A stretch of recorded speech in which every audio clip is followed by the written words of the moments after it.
Barra de Opinión presenta. ¿Cuántas parejas estables ha tenido Fidel Castro? La historia de Marita es sensacional. A mí es una historia que verdaderamente me produce mucho morbo.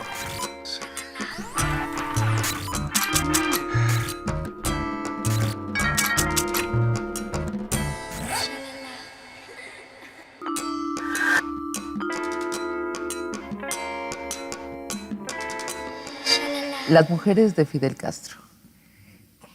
¿Por qué, Beto Tavira? ¿De dónde te nace el interés por las mujeres de Fidel Castro? Bueno, esta obsesión, si así le podemos llamar, comenzó cuando yo estudiaba la universidad. Estaba en el último semestre. ¿Qué estudiaste? ¿Comunicación? Ciencias de la comunicación. Ajá.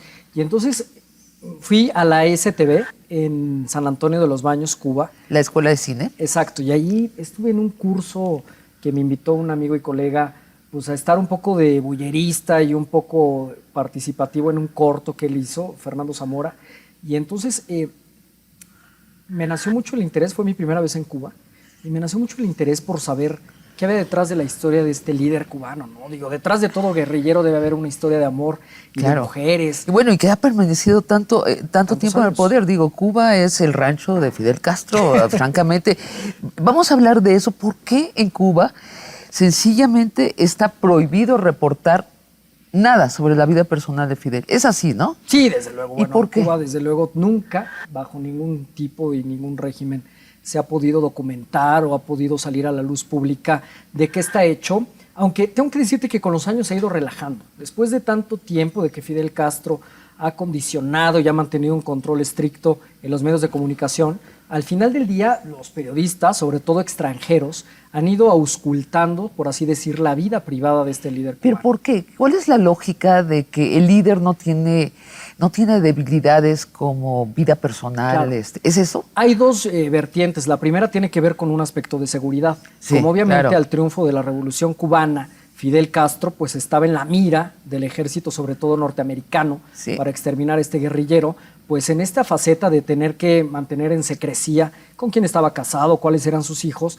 aumentaba la seguridad tanto de él como de su propia familia. Al estar seguros sus hijos, estaba seguro él. Claro, este es un aspecto. La segunda vertiente tiene que ver, desde luego, con que era mucho más importante el triunfo de la Revolución Cubana que lo que se pudiera decir de Fidel Castro debajo de las sábanas. Es decir, él le daba todo el protagonismo a este movimiento armado, a estos ideales que habían triunfado contra el gobierno de Fulgencio Batista, que al final del día todo lo que tuviera que ver, insisto, debajo de las sábanas era de menor grado, no tenía ninguna trascendencia. Es muy paradójico en Cuba. Yo viví en Cuba 6 meses. Fui a esta escuela a dar clases, la escuela de cine. Y es muy paradójico porque están prohibidas las imágenes de Fidel en los espectaculares que hay por toda Cuba anunciando a la revolución, ¿no? Sí. Pero al mismo tiempo nadie puede aparecer aparte de Fidel en nada. Por ejemplo, cuando estuve yo allí, un conductor de noticiario presentó a uno de los líderes jóvenes del Partido Comunista y se equivocó y dijo el comandante tal. Al día siguiente desapareció de la tele y el comandante tal desapareció del gobierno. Entonces, tú te morirías de hambre en Cuba, ¿cierto? Yo no sé si de hambre. Fíjate que en Cuba existe una cosa que se llama la libreta de abastecimiento, que es una forma en la cual se alimentan los cubanos y nunca les falta ni arroz, ni frijol, ni huevo, porque tienen un subsidio y pagan solo el 10% del valor. Entonces es muy probable que no me muera de hambre. Claro. Pero es de tan mala calidad la comida que seguramente me moriría de una diarrea tan acaudalada como las cataratas del Niágara. Claro, me equivoqué de terminología. Estarías desempleado porque tu trabajo es reportar la vida personal de las figuras públicas. Yo no tendría trabajo en Cuba, definitivamente. Estarías en la cárcel, posiblemente. Estaría en la cárcel o estaría a 3 metros bajo tierra. ¿Y de dónde viene la pasión, Beto, por indagar la vida personal de la gente pública? Fíjate que esa pasión, la verdad, yo coincido con un filósofo español llamado Manuel García Morente, y este personaje de mitad del siglo XX, de mitad del siglo pasado, decía en su ensayo sobre la vida privada que es muy importante auscultar, insisto, en esta vida de los políticos o de los personajes públicos, porque tenemos dos personalidades. La primera es la pública, La personalidad pública, desde luego que uno, pues la trata de emancipar de una manera muy ferviente a través de los ideales, de la conducta, de lo que piensa, pero muy curioso que esa conducta a veces no es No patrocinada corresponde a la por vida uno personal, mismo, claro. porque al final del día los discursos de los políticos no son hechos por ellos, lo que plantean en sus Claro. estrategias de gobierno son elaboradas a través de asesores, es decir, a través de eso uno no puede conocer de qué están hechos. Y sin embargo, la personalidad privada es la que realmente nos puede decir de qué está hecho un personaje, y por eso coincido con él, porque a través del pasado, de la historia, de las filias, de las fobias, de los miedos, de las creencias religiosas de un hombre o una mujer que está en el poder, podemos más o menos asomarnos a ese personaje de carne y hueso y así determinar pues en quién estamos depositando nuestro voto y muchas veces nuestros ingresos. En México, hasta la llegada del 2000, sí, los políticos eran de bronce, no tenían vida personal pública y las televisoras los protegían muchísimo, las revistas los protegían muchísimos, y con la democracia electoral llegó la indagación en la vida personal de las figuras públicas y se ha creado una industria. Sí, desde luego. ¿Es mayor esa industria que la industria de los periódicos? Por supuesto. No me digas. A ver, es una danos industria números. multimillonaria. No me digas. Fíjate que la industria, ¿qué digamos? De la vida privada de las celebridades, sobre todo de los actores y actrices, hay un dato muy curioso, pero hay una fotografía de Luis Miguel puede llegar a costar $1 millón de pesos. Solo una imagen de él. Desde luego que el mundo del espectáculo está más cotizado, porque es mucho más atractivo para el público y para las editoriales y para los programas de televisión y de radio. Nada más, ¿cuál es la proporción entre la gente que lee periódicos y la gente que lee estas revistas sobre la vida privada de los famosos? Bueno, tú escribiste una columna extraordinaria sobre esto en el 2008, en diciembre, en la revista ¿Quién?, donde decías el tiraje de las revistas del corazón supera por mucho el tiraje de las revistas de política. Los noticieros son escasamente vistos comparado con las telenovelas en México. Por lo tanto, mucha gente se vino a enterar quién era Enrique Peña Nieto, gracias a Angélica Rivera y su papel de la gaviota en la telenovela Destilando Amor. Claro, no sabemos cuánta gente votó por la gaviota y cuánta gente votó por su esposo, ¿no? Ese es todo. Habrá que ver realmente qué electorado fue el que resultó atractivo y totalmente seducido por los ojos, el encanto, la sonrisa y el pelo ahora ya bastante sofisticado de la gaviota, porque acuérdate que era de cepillo redondo, flequito así, pero ya al final del día se fue volviendo más castaña, más recatada, y eso también desde luego repercutió desde las campañas para que la gente pues se sintiera más, digamos, identificado con esa figura de la primera dama conservadora que requiere este país rústico y guadalupano. Y ahora, bueno, entonces ahora los políticos es al contrario, en lugar de guardar esta solemnidad y resguardar su vida privada, exponen en la revista su vida privada porque están conscientes del rating, del número de electores que están tocando. Es el caso de Ebrard, de Miguel Ángel Mancera. ¿Quién más está ahí buscando los reflectores de estas revistas? Bueno, en campañas electorales todos. Todos. Desde diputados, senadores, presidentes municipales, gobernadores, aspirantes a un cargo público. Es bastante amable el periodismo del corazón, el periodismo eso rosa. También, ¿no? Porque obviamente es un periodismo en el cual uno, de entrada, glamorizas a los personajes porque es el concepto de la revista, informar con glamour, generalmente de publicaciones como la revista Hola, como la revista Quién, como la revista Caras. Pero aquí hay un punto muy importante, Sabina, que hay que destacar. No hay que confundir el periodismo del corazón y el periodismo rosa con el periodismo sensacionalista. En el primer escenario, cuando uno retrata o pone a los personajes de la política en papel cuché, los trata de humanizar en este periodismo del corazón. Así es. Pero en el periodismo sensacionalista, en lugar de humanizarlos, los demonizan. O sea, se vuelven realmente unos personajes incluso faltos de estética para la vista, grotescos. Y al final del día, ese tipo de sensacionalismo y prensa amarilla es en la que ellos no cuadran. Pero la revista del corazón es muy amable. Ahora, sí, yo diría que excesivamente amable, si me permites, que hay un término medio que nos está faltando en este país. Porque, bueno, un político puede llegar y mostrar a su familia perfecta cuando realmente tiene 3 familias perfectas, ¿no? Y la revista El Corazón le va a dejar pasar esta imagen idealizada en la que está enmascarando otro tipo de vida. Cierto, generalmente la revista El Corazón respeta esta convención de yo me presento así ante la sociedad. En el caso de los políticos, no así de los artistas del espectáculo. Bueno, generalmente lo que uno muestra es la vida personal, las casas, las familias, las fiestas de estos hombres y mujeres que abren las puertas de par en par para que uno tenga acceso y pueda sentirse invitado a todos estos eventos. Entonces, en ese esquema, pues uno es respetuoso cuando te invitan a tu casa. Uno trata de mantener ciertas reglas de urbanidad, ciertos códigos y ciertos pilares en los cuales ya no está dispuesto a cruzar la frontera para entonces sí tratar de hacer carroña con esas vidas. En mi caso, ya lo he comentado en otras ocasiones, yo nunca desclosetaría a un político, diría que es gay sin que lo haya hecho o manifestado públicamente. Tampoco hablaría del alcoholismo, y mira que puede ser un tema de seguridad nacional. Sí. Ni mucho menos de drogas. No lo haría, ni de infidelidades. Aunque él se presente como un hombre heterosexual, homofóbico, no lo descloseta. Desde luego que mi papel como periodista del Corazón, ahí se encuentran mis límites. Vamos a hablar sobre Fidel. Desde 1959 no sabemos nada en firme de la vida personal de Castro, por lo que decíamos, ¿no? Está todavía prohibido en Cuba hablar de la vida personal del máximo líder. Sin embargo, tenemos algunos indicios. Por ejemplo, no ha tenido una casa fija. Bueno, los indicios de la vida de Fidel realmente han sido revelados a cuentagotas. Hasta hace unos años la vida de Fidel Castro, de este presidente, de este líder cubano, de este dictador para algunos, siempre has mantenido como el secreto mejor guardado de la isla. Ajá. Ha sido muy pocos los que han tenido acceso para poder revelar la información sobre este personaje. Y lo más curioso de todo, Sabina, es de que han sido los periodistas quienes a través de su trabajo, su acercamiento, investigaciones a veces ciertas, a veces falsas, pero tratar de ir construyendo esta leyenda.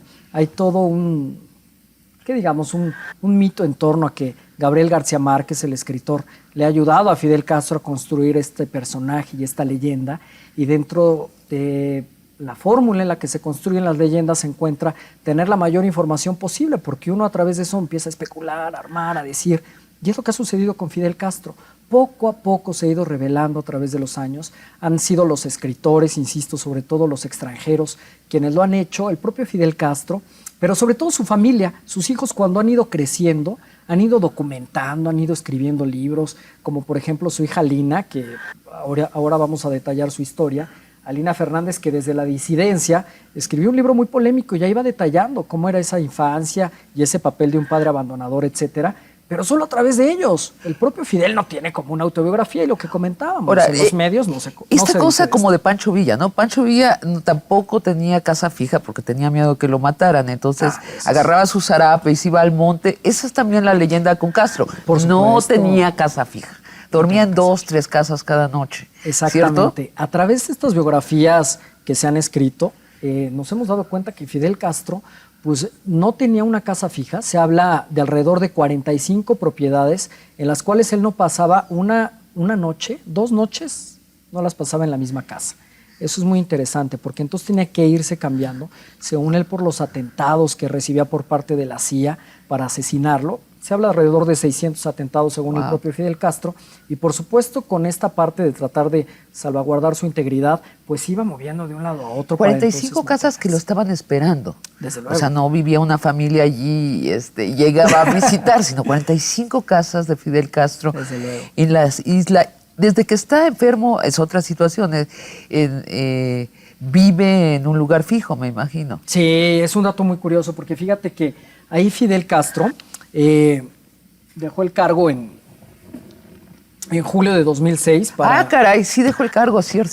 No se nota mucho, bueno. Entonces, ajá. En algún momento dejó el cargo o se separó de manera temporal, que fue en julio de 2006, porque fue intervenido por hemorragias intestinales y una severa infección llamada peritonitis, causada por la inflamación del intestino grueso. Pero bueno, todo esto, desde luego que le ha tenido que obligar a permanecer en un mismo sitio desde hace algunos años. ¿Y cuál es ese sitio? Es el sitio, se encuentra localizado, para ser muy precisos, en la calle Quinta E y Quinta I, en la zona residencial de Jaimanitas. Esto es en el municipio Playa, al oeste de La Habana. Esta antigua hacienda pues tiene una extensión aproximada de 70 a 900 hectáreas, imagínate. Y desde luego que ahí pues hay de todo, un poco. A ver, cuéntanos de esta, la finca. La famosa finca tiene, pues insisto, pues el terreno suficiente para tener sus propios campos donde Fidel Castro, a través de la gente que trabaja para él, porque pues obviamente hay mucha gente que trabaja para él, cultivan los propios alimentos, siembran la comida que Fidel Castro se come, las frutas, las verduras, para evitar un posible envenenamiento. Y también ahí hay puerquitos y pollitos y estos animales que sirven para alimentar a toda la familia. Y te digo eso porque no nada más Fidel Castro vive en la finca. Es un territorio lo suficientemente grande y lo suficientemente seguro para que eviten las familias de los hermanos de Fidel Castro, por ejemplo, de Ramón, el hermano mayor de Fidel Castro, y de Raúl, que ahora es el que gobierna. Bueno, supuestamente. El presidente de la República de Cuba. El delegado. El delegado. Y las familias de ellos también, pero no solamente de ellos, sino los 8. ¿Cuántos hermanos son? Discúlpame. Bueno, ¿Son 2 o no, son fíjate, más? te voy a dar los nombres. Angelita, Ramón, Fidel, Raúl, Juanita, Emma y Agustina. Aunque también tiene medios hermanos. Pero digamos que estos son de un mismo linaje, una misma línea. ¿Y todos viven en la finca? No, solamente Raúl y Ramón. Okay. El resto está regado. ¿Y sus por ejemplo, hijos? Juanita es disidente. Ella también se fue a vivir a Miami, ha escrito un libro en contra de su hermano. Cierto. Y pues ahí hay toda una historia. Sí. Los hermanos, bueno, viven en distintos lugares, pero los que sí viven ahí son 6 de los 8 hijos de Fidel Castro. El primero, que es Fidelito, y luego los hijos que tuvo con su última esposa, que es Dalia Soto del Valle. Desde luego que todos ellos están ahí en esta especie de búnker, porque es un lugar donde obviamente las medidas de seguridad para salvaguardar pues, a todos los Castro prácticamente, a las nueras, a los nietos, a las nietas, a la gente del servicio, pues son, insisto, superiores a cualquier cuartel de seguridad de la Unión Soviética. ¿Cómo cuánta gente vivirá allí? ¿Tienes? Bueno, la familia, insisto, de estos hermanos, sus esposas y nietos, pero al final del día, más que el número, la importancia del apellido, estaba la mitad del linaje de los Castro. Claro, todos concentrados allí. Pero quiero decir que serán 100 personas que viven en total, incluyendo la servidumbre. Qué paradójico, ¿no? Yo creo que ahí hay más servidumbre y más integrantes del cuerpo de seguridad que los propios familiares. No, sí, claro, pero más de 100. Alrededor. Yo creo que es un número que podría aproximarse. ¿Cómo es la casa de los hijos y de los hermanos? ¿Hay una diferencia con la de Fidel? Sí, por supuesto. Mira, la casa de Fidel, la finca, este territorio inmenso que está protegido, insisto, es el lugar de mayor protección en toda la isla de Cuba. Allí en la finca, por supuesto, que hay que pasar distintos retenes y distintos grados de dificultad para ir accediendo de uno a otro. Hay alrededor de 3 retenes que la gente que quiera acceder al territorio Castro pues tiene que pasar y tiene definitivamente que tener una invitación de por medio, si no sería un acto suicida tratar de perpetrar en este territorio. Y ahí desde luego que cuando uno va entrando va accediendo a distintos escenarios, después de los campos y las hortalizas y los lugares donde tienen a los animales que se comen diariamente los Castro, empiezan a aparecer las casas de los hijos de Fidel. Son casas de un piso, por así decirlos. Por supuesto que para los habitantes de Cuba pueden ser unas casas de lujo. Para quienes vivimos fuera de la isla, pues son casas medianamente sencillas, por así decirlo, pero al final del día también tienen todos los servicios y las comodidades que tendría cualquier casa en nuestro país de la clase media o clase Que no baja. es el caso de las casas en Cuba. Por supuesto que no, empezando por el aire acondicionado, están climatizadas, el equipo de seguridad, etcétera, electricidad todo el tiempo. Son famosos los apagones en Cuba, pero en este territorio particularmente no suceden.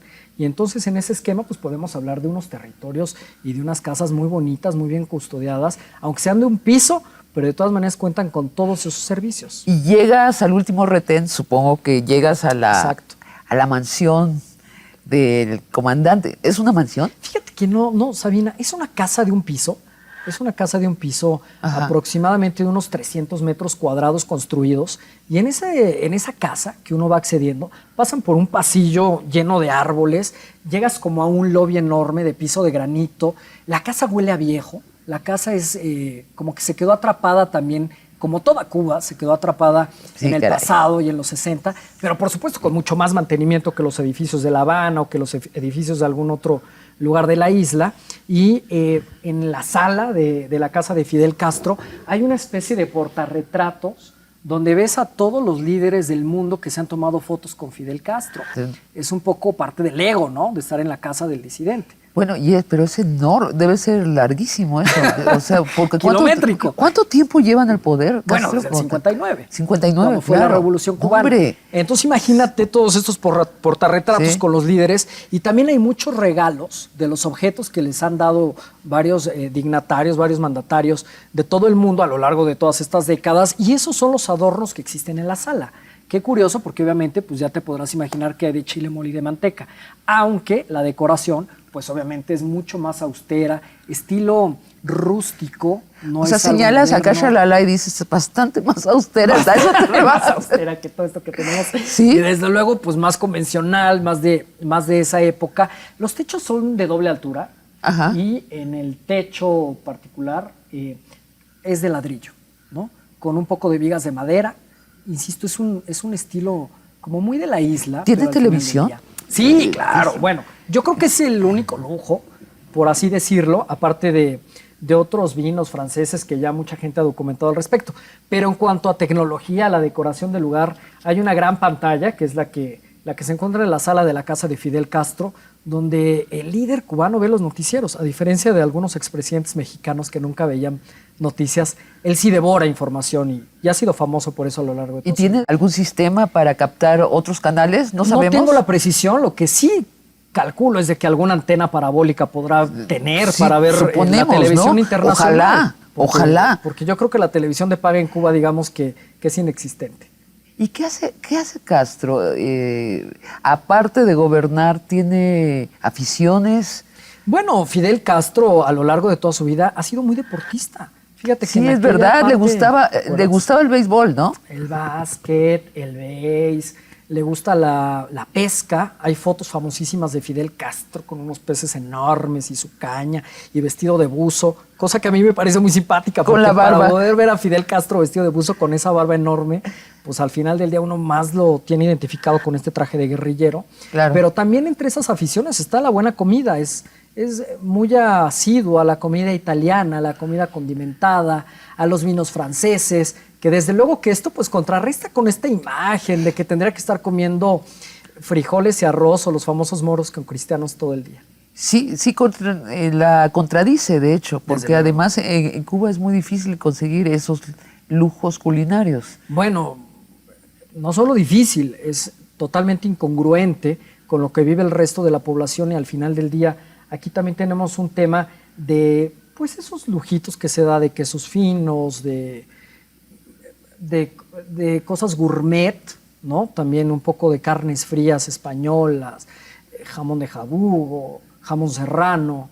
A ver, todo eso no lo digo yo. Todo eso lo dicen las nueras, las mujeres que estuvieron casadas con sus hijos. Langosta, y que tal vez. que sean la langosta. Y que esas mujeres, cuando se han divorciado y se han ido a vivir fuera del país, son las que documentan y hacen una crónica de esta parte que, insisto, pues no corresponde con la realidad de un presidente cubano. Vamos a hablar de las mujeres. Solo antes de entrar al tema de lleno, a las mujeres de Fidel Castro, ¿cómo te hiciste de este material? Bueno, es un material que obviamente conseguí con mis fuentes que como buenas fuentes no puedo revelar. O sea, tu CISEN. Mi CISEN, que Tu le llamo famoso yo, CISEN. el CISEN que es el comadres que investigan sobre la élite nacional. Yo las vine a renombrar Ajá. un poco, pues, haciendo un poco de chiste con el CISEN de la Secretaría de Gobernación. Pero esto no es el CISEN nacional. Esto te lo dio alguien Este CISEN cubano, nacional, hecho en México, orgullosamente, hecho en México. ¿no? Es transnacional. Transnacional. Que obviamente pues, ha tenido relación con la familia de Fidel Castro, particularmente con los hijos de Fidel Castro. Por lo tanto, es información pues, muy veraz y muy cercana y sobre todo fehaciente y verídica. O sea, no me vas a dar la fuente. La fuente, como todo buen periodista, no se puede revelar. A ver, tú sacaste un reportaje en la revista... ¿En la revista quién? En la Sí. revista ¿Quién? Y allí tienes una cantidad de fotos. ¿Quién te las dio?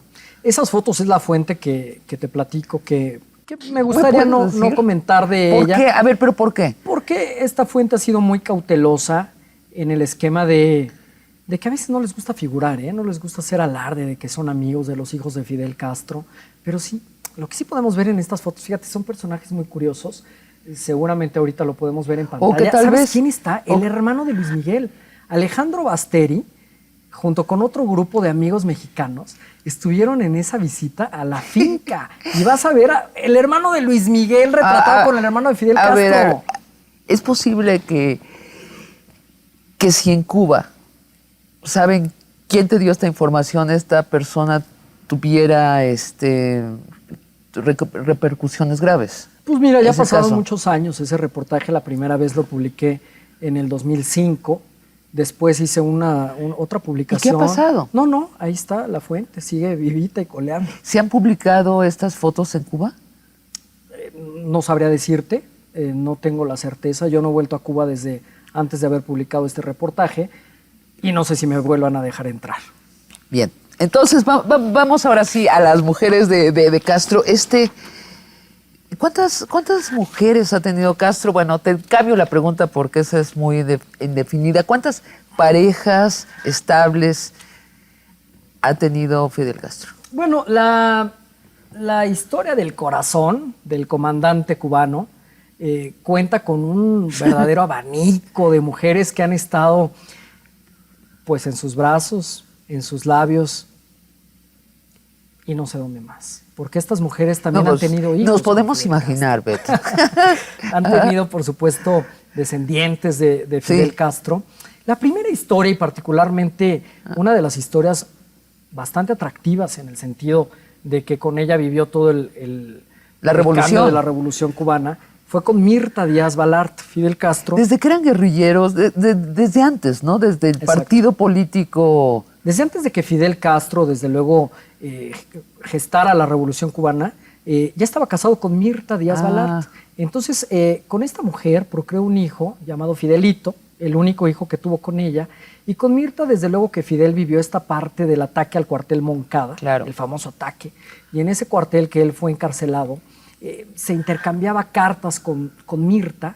Y en estas cartas resultó que hubo por ahí una en la cual Mirta se dio cuenta que Fidel Castro le era infiel.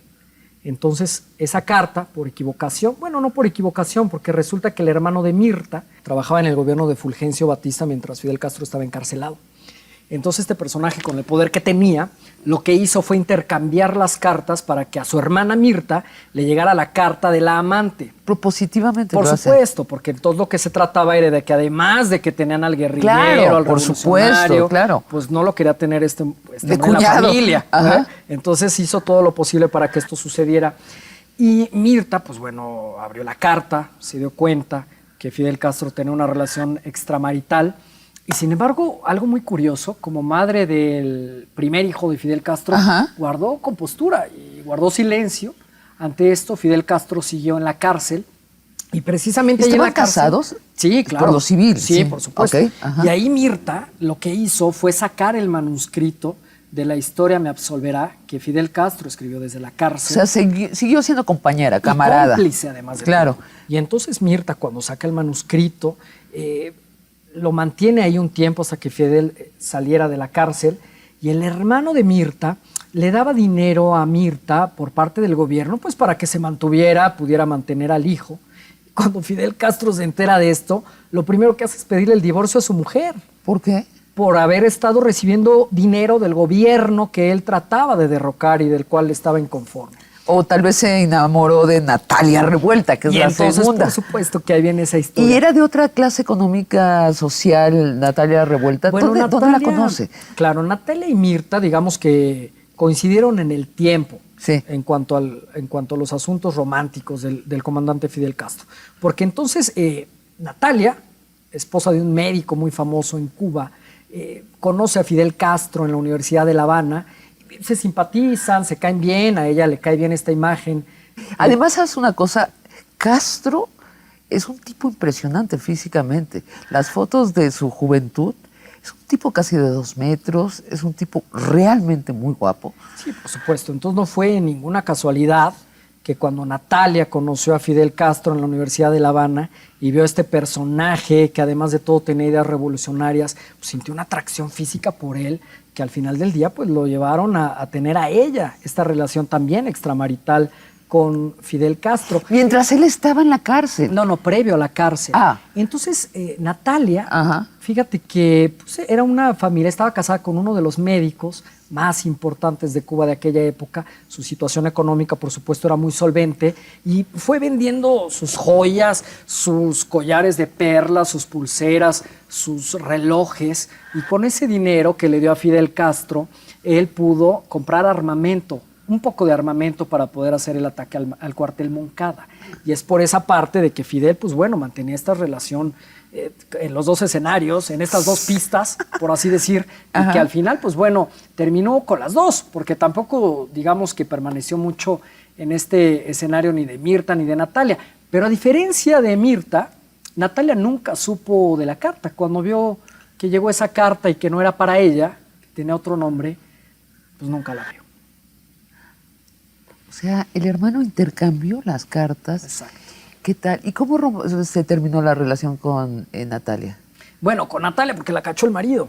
El marido, el médico, supo que tenía esta relación, pero no solo eso, sino que también de esta relación y de estos encuentros había quedado embarazada, ¿no?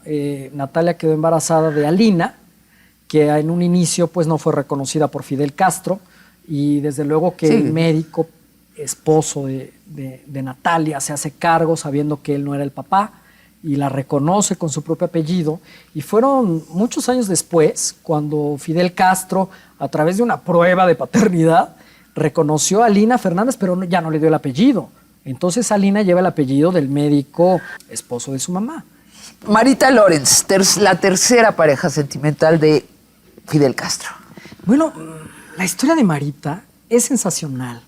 A mí es una historia que verdaderamente me produce mucho morbo, porque es una historia donde ella llega de 19 años a la isla de Cuba, fíjate. ¿Llega de dónde? ¿De Alemania? De Alemania, claro, porque Lorenz. su papá es un capitán de un barco muy importante. Es de Alemania Oriental, entonces. Sí, claro. Entonces llegan de Alemania, desembarcan en Cuba, y allí en Cuba, pues Fidel Castro va a recibir al capitán, a la tripulación, etcétera. Ya había triunfado la Revolución Cubana, fue poco después de la Revolución, y ahí pues ve a esta jovencita de 19 años, alemana, muy simpática, con los músculos y las curvas bien puestas, y dice, de ahí soy. Y desde luego que la empieza a cortejar y empieza a tener un romance con ella y la invita a salir y a las cenas. Y hay imágenes donde podemos ver a Fidel Castro sentado en la misma mesa con Marita, muy simpática, con estos rasgos alemanes, que al final del día sedujeron al revolucionario y lo invitó a tener una relación íntima y bastante intensa con Marita Lorenz. ¿Cuántos años? Bueno, más que los años que duraron juntos, lo intenso de la relación fue que tenían sus encuentros en el Hotel Hilton de aquella época donde vivía Fidel Castro tras el triunfo de la Revolución. Ajá. Y ahí también tuvieron un hijo. Bueno, más que tuvieron, lo gestaron. Marita quedó embarazada de Fidel Castro. ¿Por qué esa es la distinción? Porque no se tuvo el hijo. El hijo, a los 6 meses de que Marita Lorenz estaba embarazada, sufrió un secuestro en La Habana, se llevaron a Marita y le sacaron el hijo. Le practicaron un aborto de alguna manera, en contra de su voluntad, por supuesto. Claro. Y Fidel Castro, al no responder por este secuestro, ni mucho menos por la manera en que había sido despojada de este niño, que evidentemente es de Fidel Castro, era de Fidel Castro, Marita se va a Estados Unidos. Bueno, difícilmente pudieron haberla secuestrado y regresado sin conocimiento de Fidel Castro. Y entonces Marita, pues desde luego terminó con este sinsabor del episodio, viaja a Estados Unidos y ahí pues la CIA se encarga de reclutarla, de hacerle creer que había sido la gente de Fidel Castro, la inteligencia cubana de alguna manera que le había practicado el aborto, pues porque no era conveniente que entonces el líder cubano tuviera una relación con una alemana, una relación escandalosa, etcétera. Entonces le practican ¿qué lavado le lavado de cerebro de alguna manera, que la invitan a que pues ella tome venganza. Vamos a ver un video de Marita. Sí, ¿qué dice? ¿Qué está diciendo, Beto? Bueno, ella dice, Sagt der A Papa. mí me jalaron Was de ist denn das? me llevaron y me Habe ich gesagt. hicieron de Kuba, todo. wie Fidel. Ich habe seine Waffen alles abgelegt da. Er hat keine Waffen. Habe ich auch. Ich habe Fidel gesagt, die sollen alle die Waffen abziehen. Brauchst du hier nicht. Du brauchst keine Waffen. Es ist Deutschland hier. Was hat er gesagt? Sí. Alle, sagt er, alle. Pues es muy curioso, la gente famosa lo que le hace, está hablando de este terrible suceso De ese del terrible aborto y todo esto, suceso. pero hay una gran felicidad en su rostro, ¿no? Porque está hablando de sus 25 o sus 15 minutos de fama, ¿no? De ella. Bueno, por supuesto que con los años y con el tiempo Marita se armó de valor y armó este documental que pudimos ver y se presentó en todo el mundo con mucho éxito porque era la historia por fin revelada de esta amante, de esta mujer, de esta cómplice sentimental de Fidel Castro, que había tenido esta historia, insisto, que además cuando la recluta la CIA, la contrata para asesinar a Fidel. Y hay un momento muy importante en el cual ellos vuelven a tener un encuentro En Cuba. después de que ella regresó ya adiestrada por la CIA y ella intenta envenenarlo, ya bajo los intereses De de la los CIA. yanquis que le llama Fidel Castro. Y ante esta mirada un poco misteriosa que según Fidel Castro logra ver del enemigo, porque es una mirada un tanto temerosa, un tanto Aviesa. insegura, Ajá. y entonces él tiene o presume tener la sensibilidad de poder ver cuando alguien está a punto de matarlo, le dice a Marita, te mandaron a matarme, ¿verdad? Y Marita le dijo sí. Y entonces le dijo, hazlo. Y sí, y Fidel Castro lo intenta, no toma desde luego la bebida que ella había preparado con el veneno, se levanta y se va. Y Marita Lorenz, bueno, salió de Cuba inmediatamente, ¿no? Antes de que la mataran, y mucho platica de que, bueno, se siente afortunada que a pesar de haber hecho esto, todavía esté con vida y lo pueda contar. Claro. Y después viene una pareja sentimental en México, ¿cierto? Sí, claro. Isabel Custodio, y lo digo porque Isabel Custodio lo ha escrito. Sí. Isabel Custodio es la hija de un hombre muy célebre en las letras latinoamericanas, del bachiller Álvaro Custodio, ¿cierto? Claro. ¿Y cómo se conocen ellos? Bueno, cuando Fidel Castro vivió en México, donde incluso se fraguó todo este viaje a Cuba en el Granma, que aquí conoció al Che Guevara, entonces en esa época conoció a esta mujer, a esta joven, que ahora es periodista y escritora, y desde luego que pues también la belleza de Isabel lo llevó a sucumbir bajo sus encantos y mantuvo una relación intensa. Yo no sé si tan intensa como el resto de las que ha tenido Fidel, porque aparte fue un amor muy fugaz de apenas unos meses, no duró mucho, pero Isabel narra en este libro llamado El amor me absolverá, en el cual, bueno, tuvo esta historia con el guerrillero en esa época, con este cubano, y sin muchos detalles, porque ella es muy cautelosa en ese aspecto, pues habla de este romance que al final del día pues la puso también en la lista de los amores y desamores de Fidel Castro. Claro, claro. ¿Y quién sigue? ¿Cuántas son? ¿Se sabe la cifra exacta? Supongo que no, pero ¿es un hombre muy dado a los amores, Castro, o no? Bueno, es un hombre que definitivamente en su época de revolucionario, de poderoso, de líder, joven, ¿no? Y atractivo físicamente, porque pues la figura física, tanto de la altura como de la masa corpórea, era bastante atractivo. Pues tenía mujeres por imán, al final del día tenía un atractivo y esta parte de seducir, porque es un seductor nato, eso sí hay que reconocer de Fidel Castro. Entonces, pero tú dices a Fidel sí le gustaba esta. Sí, por supuesto, la naturaleza y la candela de la gente de Cuba, que definitivamente es mucho más sexosa que el resto de la gente de Citadina o de Europa. Y el Che no es cubano. Tenía un poco más de atractivo hacia las mujeres y le encantaban las mujeres. Y había un abanico, insisto, de historias en las cuales ¿Alguna mulata? Él fue depositando ¿Alguna mujer negra? sus ganas. Pues no, fíjate No, que no que se sepa. gente negra, no, de raza negra, no está dentro de este Abanico. de este abanico que le llamamos, de estas varias historias de las mujeres. ¿Quién más está en la vida sentimental de Fidel? Fíjate que hay un personaje llamado Celia Sánchez, una mujer que acompañó a Fidel Castro desde sus primeros movimientos revolucionarios, que estuvo con él en la Sierra Maestra, y esta mujer, insisto, se convirtió en ese alter ego de la figura de Fidel Castro, una mujer que incluso quienes han seguido de cerca la historia del comandante cubano han documentado que ha sido por ella, por la única mujer que Fidel Castro ha llorado. Y es que cuando se murió Celia, víctima de cáncer, ahí en la década de los 80, Fidel se dio cuenta que a su lado había tenido a una cómplice que todo el tiempo había hablado el mismo lenguaje que Fidel Castro en cuanto a los ideales, a los movimientos, a esta parte que quería él conseguir de la sociedad y de la cultura cubana, este modelo económico, etc. Y viene desde entonces, desde la guerrilla, y atraviesa, supongo, cuando ya es, no sé cómo, dictador, Sí.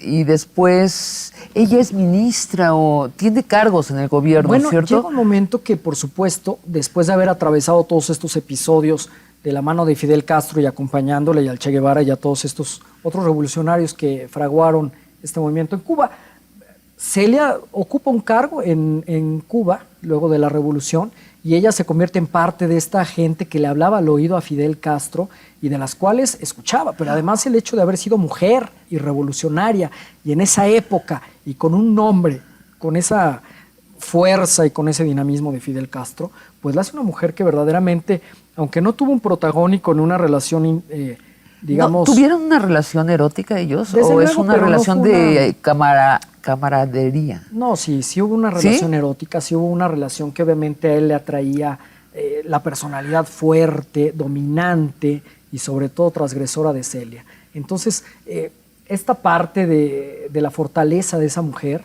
que no tenía miedo de disparar un arma, ni de pasar hambre, ni de estar en la sierra varios días sin comer, eso la hizo que realmente se convirtiera en ese amor de alguna manera fuerte y significativo. Sin embargo, pues con una mujer con la que no se casó, no tuvo hijos, no tuvo tampoco esta parte que a lo mejor le hubiera gustado de formar una familia y que en la década de los 80 pues tuvo que enterrar con todo el dolor de su corazón. Dicen que tuvo funerales de Estado, ¿cierto? Así es. Dalia Soto es aún su pareja. Sí. Es Dalia la más Soto. documentada. Cuéntanos quién es Dalia Soto. Bueno, lo que pasa es que Dalia Soto ya fue la última esposa de Fidel Castro y la última y la más reciente, madre de sus últimos hijos, de sus últimos 5 hijos, y por lo tanto ya le tocó ese escenario más relajado de Fidel Castro, donde incluso los hijos pues fueron creciendo, fueron ocupando algunos cargos, fueron apareciendo en algunos eventos públicos de Fidel Castro, y eso permitía retratarlos y retratar a Dalia, que por cierto no es nada agraciada comparada con las otras. Pero Sí, es bajita de estatura. es bajita, tiene el pelo bastante desordenado y la cara un poquito no simpática. Pero en sus años de juventud, Dalia, por supuesto que era muy simpática. Ella se encargó de alfabetizar a los pueblos más analfabetas de Cuba, cuando la revolución, cuando todo este proceso de Fidel Castro para llevar a la gente menos favorecida la lectura. Y entonces Dalia estuvo en ese compromiso, y ahí es cuando conoce a Fidel en estas campañas de alfabetización, y él se siente muy atraído por ella, y al final, pues bueno, se casan, tienen 5 hijos, que fíjate que lo más curioso de todo es de que todos empieza su nombre con la letra A, en una parte de un homenaje y una admiración que tiene Fidel Castro hacia el emperador Alejandro Magno, ¿no? Y entonces se llaman Alexis, Ángel, Alejandro, todos con la A. Fidelito, dijiste, es el primogénito. Así es, Fidelito es el hijo que tuvo De la guerrillera. Fidel Castro. No, ese lo tuvo con Mirta Díaz Balart, Ajá. su primera mujer. Y entonces Fidelito, fíjate que se entrenó en la Unión Soviética. O sea, él estudia por allá cosas que tenían que ver con energía nuclear, física, etcétera. Y por lo tanto ocupa un cargo importante en el gobierno cubano. Y entonces de pronto le ganó la cosa de la ostentación y de esos lujos y de eso que pues sí veíamos en casa de Fidel Castro, pero que no se tenía que ver de manera pública. Y por lo tanto su papá lo destituyó y de ese cargo por ese un ese acto de famoso hostia. delito, ¿no? Concretamente, ¿qué hizo? Bueno, él ostentaba mucho la parte de las marcas, de la riqueza, los vinos, los viajes, las mujeres y esta vida sibarita, pues que desde luego no iba con ningún miembro del gabinete de Fidel Castro. Dices en el reportaje que todos los otros hijos son conocidos porque hacen filas, ¿cierto? Que se forman en fila para cuando están distribuyendo comida, que aparecen en las filas. Sin embargo, contrarrestado con los hijos de Dalia Soto, de los 5 hijos de Dalia Soto del Valle, pues ellos han mantenido un perfil mucho más discreto, un perfil desde luego, pues luego de tener la experiencia de su medio hermano Pues sí. Fidelito, se han tenido que cuadrar en este esquema e incluso en estos eventos donde hay que hacer filas, por ejemplo, para ir a los helados o algo por el estilo, Sí. pues bueno, ellos tratan de mezclarse entre la gente, que la gente los vea, los distinga y no hacer alarde de su apellido ni de su árbol genealógico para mantenerse de alguna manera en este esquema. Pero bueno, también, Sabina, No, si habrá viven en la momentos en los finca. que- No, además viven en la finca. en los que esta parte, pues bueno, no es no se paran en fila a comprar pan. ¿Quién es Jorge Ángel? Jorge Ángel es uno de los hijos que tuvo Fidel Castro. Su mamá se llama María Laborde. Es otra de estas relaciones que desde luego se fueron gestando no de manera oficial y en la cual pues procreó un heredero que de igual manera, como Alina lo tuvo que reconocer más tarde, no se hizo pública la identidad de Jorge Ángel hasta que Alina Fernández, la hija rebelde de Fidel Castro, publicó su libro y sus memorias. Ahí ella relata cómo era esta relación con su medio hermano Jorge Ángel y cómo incluso su papá Fidel con los años los fueron reconociendo tanto a ella como a Jorge Ángel, y cómo convivían y jugaban juntos ya todos los hijitos, los de Mirta, los de María, Alina y los de Dalia. O sea, ¿no se quedaban las mamás con los hijos o sí se Sí, los llevaban? Pero sí. convivían en ciertos momentos, En supongo. ciertos momentos Fidel los llevaba consigo cuando salía a flote su lado paternalista, que fueron muy pocos y muy escasos momentos, según cuenta la propia Lina en su libro, y desde luego que en este momento pues era de unidad familiar, escasa unidad familiar, y ahí entonces uno se enteraba de la existencia del otro, de estas historias que había tenido su padre Pues, con otras mujeres. Pancho Villa, cuando triunfa la revolución y primero no le hace justicia y después sí le hace y lo nombran que gobernador de Chihuahua, lo que hace es compra un caserón y se trae a todos estos hijos de 25 mujeres. Fíjate. Y ese sí no les preguntó si les parecía o no a las mujeres. Y a todos les enseña a leer y a escribir, y a todos de pronto reconoce a su herencia, y supongo que ante el temblor de la mortalidad, ¿no? Hay que asegurar la descendencia. Alina vive en Miami. Alina vive en Miami. ¿Y qué tanto detesta ella la dictadura fidelista? Bueno, en todo su apogeo. ¿Sí? Pues es una mujer que verdaderamente no ha tenido ninguna, imagínate, desde su historia, desde su infancia, no ser reconocido, un poco relegada, Claro. tener que haber sido criada por este hombre que había estado casado con su mamá y que en realidad fue su papá. Y entonces Fidel Castro, pues de pronto por ahí, ya casi en su adolescencia, le llama hija, y hay algunas fotos de ella con él, pero son muy escasas, que él pues ya la había tomado entre sus brazos, pero insisto, nunca le dio el apellido, y desde luego que esto pues impacta en alguna forma. Y ella luego se dedicó a la carrera de periodista, ha sido comentarista desde Estados Unidos, desde Miami, en algunas cadenas internacionales de televisión, ha escrito este libro, ha escrito artículos, y desde la disidencia, pues bueno, documenta esta parte de las entrañas de la vida de Fidel Castro y más allá del movimiento armado. Beto, cerrando, ¿qué va a pasar con la familia de Fidel Castro cuando fallezca él? Bueno, desde luego que hay una serie de mitos y leyendas en torno a esta figura y de todas las veces que incluso lo han asesinado los medios o la opinión pública.